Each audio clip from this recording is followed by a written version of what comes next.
L'objectif, principal pour moi, c'était surtout de pouvoir découvrir de nouvelles façons de travailler, au niveau de la psychiatrie, d'échanger avec, des collègues qu'on ne côtoie pas au niveau du quotidien. Pour ma part, c'était aussi, faire des rencontres par rapport à la même institution et puis c'était effectivement aller à la rencontre d'autres professionnels pour voir leur méthode de travail et voir, dans nos pratiques, ce qui pouvait, être conservé et ce qui pouvait aussi être modifié.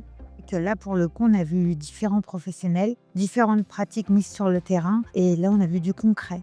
La place des familles, les pères aidants, des nouveaux termes, des nouveaux dispositifs. Là, j'ai pu constater l'évolution de la psychiatrie. Donc, merci à la Fondation Junebuzz de m'avoir permis de faire ce voyage et d'avoir rencontré des belles personnes.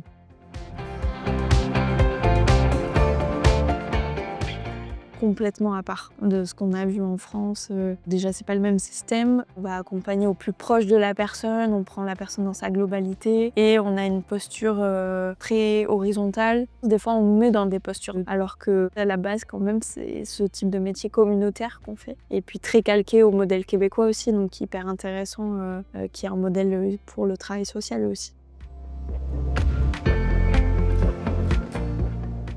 J'ai ce nouveau paradigme et on m'a parlé beaucoup de posture, on a beaucoup parlé de savoir-être en tant qu'accompagnant au service de personnes concernées, avec une posture d'humilité, d'être assez humble, de laisser la place aussi aux personnes qui sont dans des situations très très difficiles et puis laisser les personnes s'exprimer, partir un petit peu de leurs désirs et ce concept d'autodétermination aussi.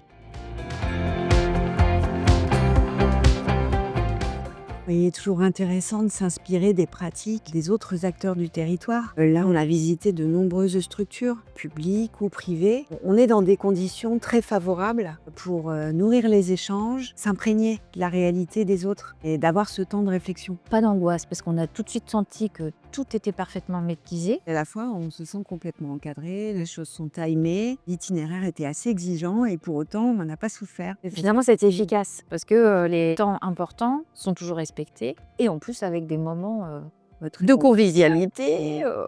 On dort bien dans de beaux hôtels, on mange bien. Donc voilà.